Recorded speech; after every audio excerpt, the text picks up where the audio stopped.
Good morning, and welcome back to Good Morning Tobago right here on Tobago Updates, ladies and gentlemen. What you are looking at there is an overhead shot of the Wilson Road traffic light right on the Claude Noel Highway. And as we know, usually during this time of the morning, there's quite a pattern that we have observed. Always a slow movement of traffic out of the Plymouth Road, Glen Road area. And there's always that slow movement as well from this traffic light going straight back to Bishop's High School heading east.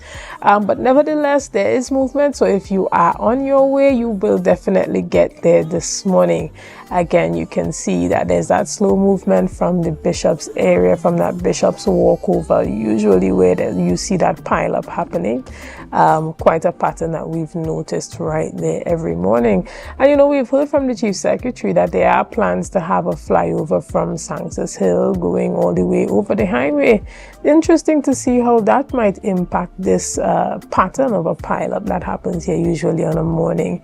If you are heading to the office, we hope that you will get there safely this morning, although you might already be late. Ladies and gentlemen, we jump straight ahead into our conversation, and this morning we are talking all about what's happening for Easter in Tobago. We know that is one of our festive seasons here on the island, and one of those activities that you just could never miss is the Easter Monday celebrations that usually take place at Mount Pleasant. And to have that conversation with me this morning, I have the privilege of chatting with some members of the Canby Mount Pleasant Community Council in the form of Miss Anne Roberts, Miss Rollocks, and Jean Henry, who is the secretary. Good morning, ladies, and welcome. Good morning. Good morning. Excellent. So we're talking a bit about the sporting activity and some of the planning activities that you guys are engaged in at this time. And this year will be the 51st year of the celebration. Tell us a bit about that. Well, last year was our 50th, and we had a wonderful time. And this year being our 51st year, we want to bring on a new initiative of youths, because we need succession planning. And for this year, we would like to have a youth volunteer program. And the youths could come, ages between 15 to 25, could come and register with us. And we will also be having our Holy Thursday parade in town.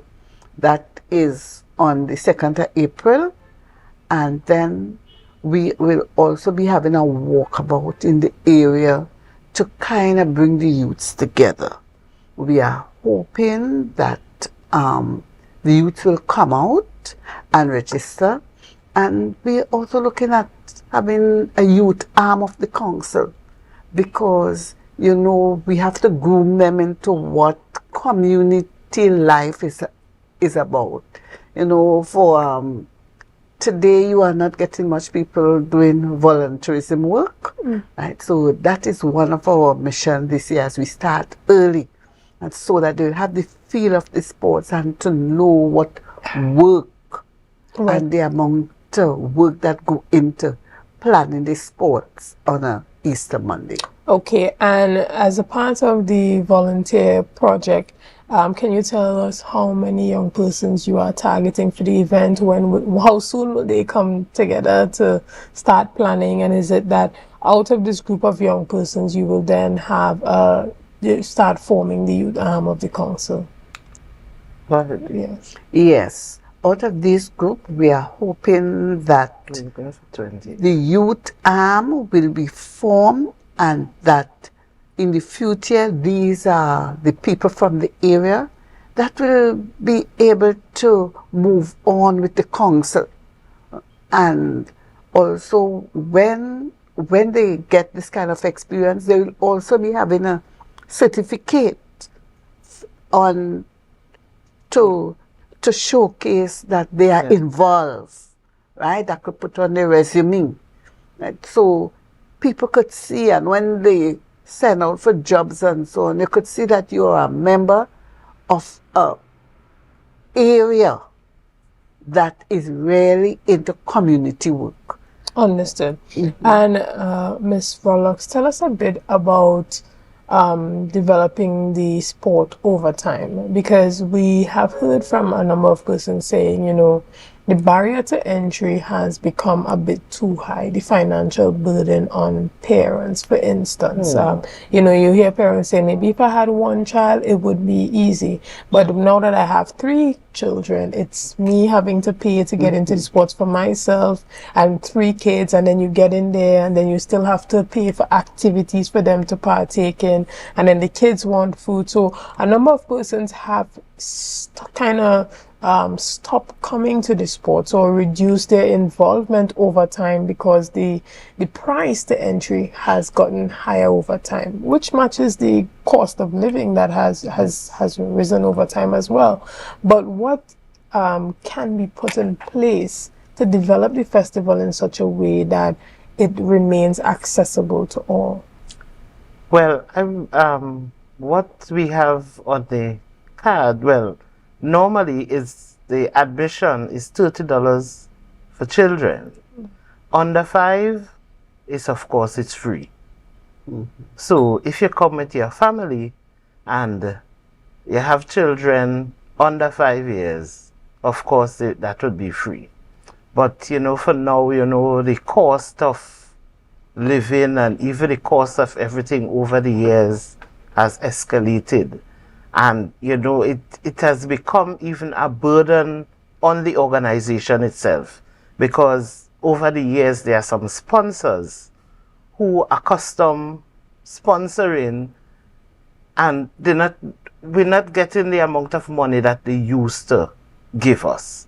So, the village council would have to find ways in which to make up the difference in even the prize money. So, that in itself, is a burden, and also the expenditure of the police, the fire service, COT, EMA, all these things we have to pay for before the actual sports. Understood. And, tell us a bit about this succession planning aspect of it, because you have been putting on this festival for the last 50 years.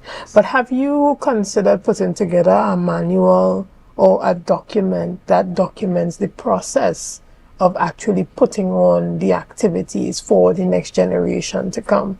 Because it will, it won't be good if you leave with all the knowledge, all the connection, all the contacts for each and everything. What happens first, what happens second, what happens third? Has that been a conversation? Right. That is something that we have been working on since last year, because we wanted to do something different for our 50th. So the process has already started. Excellent. Right? Well, we look forward to that being handed down to the youth to take over the festival moving forward. And there are a number of organizations who are interested in those community-based activities. We know Republic Bank as well as Digicel, key community-based partners in terms of these type of community activities, and that may be an excellent avenue to seek funding and sponsorship as well. Right. One thing we want to mention, Tuesday the 10th of March, we'll be having the registration for our vendors.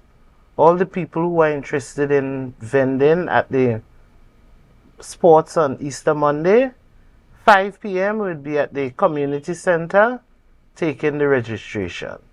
Excellent. And this time around, are you looking for a variety of vendors? Are you trying this time around to expand to allowing different types of vendors to be a part of the sporting activities? Well, for the past so many years, we were trying to encourage them to have a variety.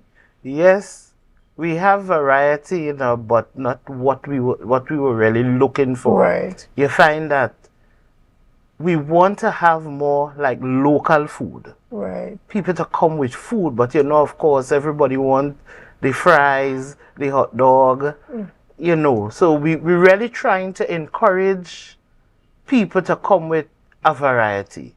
I could remember last year there were some persons who came. One person in particular, the person came with food, And at a certain time in the evening, they were begging us to go out. Because why? They had food, and, you know, by the time you wink, their food was sold out. Right. So early, they're ready to pack up to go.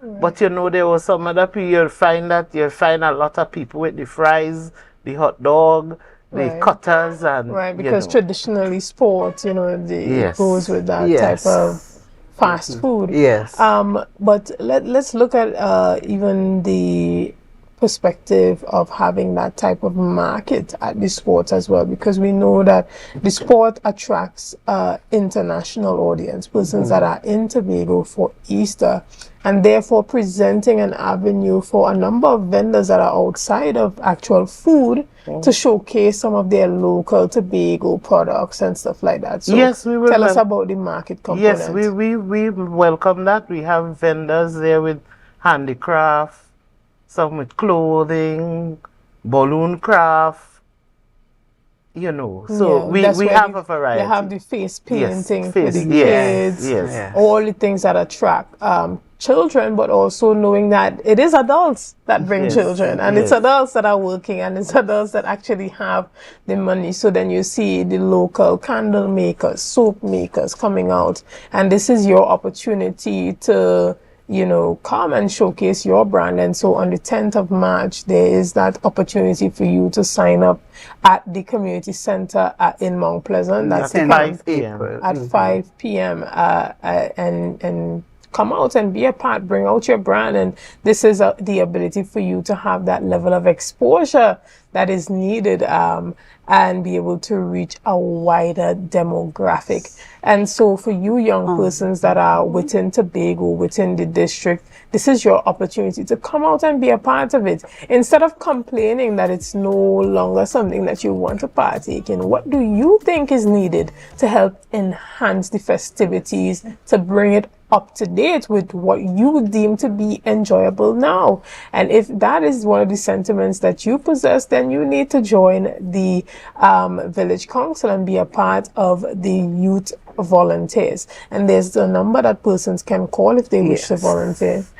We have a registration deadline, which is the 20th of March, right? And you can call 352-8383 or 474-4661. You can call any of those numbers to register. And early birds, we are looking for about 20 persons. Right, and this is persons from 15 to 25. Yes. But I do think that they may make an exception for me, because I'm definitely going to be there. I'm going to be one of the volunteers. You know, I grew up in Mount Pleasant and very close to the field, actually. So this has been a huge part of my youth and growing up. It has been a key part of what it means to grow up in the area. And I know that there are a number of young persons that will be interested, so I'll definitely pass the information on. But I know that you guys have been a part of it from the very beginning. And so there's years of service that you have put in to bring it to where it is. But there's only so much that you can do. It's really time for the young persons to take the mantle and move it forward to be one of the greatest festivals to continue being celebrated over time. And hopefully we can go to 100 and even 200 and keep it going. Well, other than that, we are hoping to have a 10K the morning. So we will also like them to be there, you know, and also on the Holy Thursday, that's the 2nd April, as I said before, we like them to come out because we want to have this spirit to showcase the sports, right? And we will start up at Tampa and come through Scarborough to showcase what we have, and also we will be having goats on the show and all like that. Excellent. Right? Well, I do look forward to being a part of it and also putting the word out there for all young persons within that area, within that district, or just within Tobago on a whole, to come out and be a part of the 20 volunteers that will be helping to move the sustainability of the Monday Easter celebrations in the Mount Pleasant area. Ladies and gentlemen, we want to thank you so much. We're going to take a quick break right here, and we're going to say thank you to all guests from the Canby Mount Pleasant Community Council for all the work that they have been doing and continue to do. We're going to take a quick break right here, and we'll be back after this. See you soon.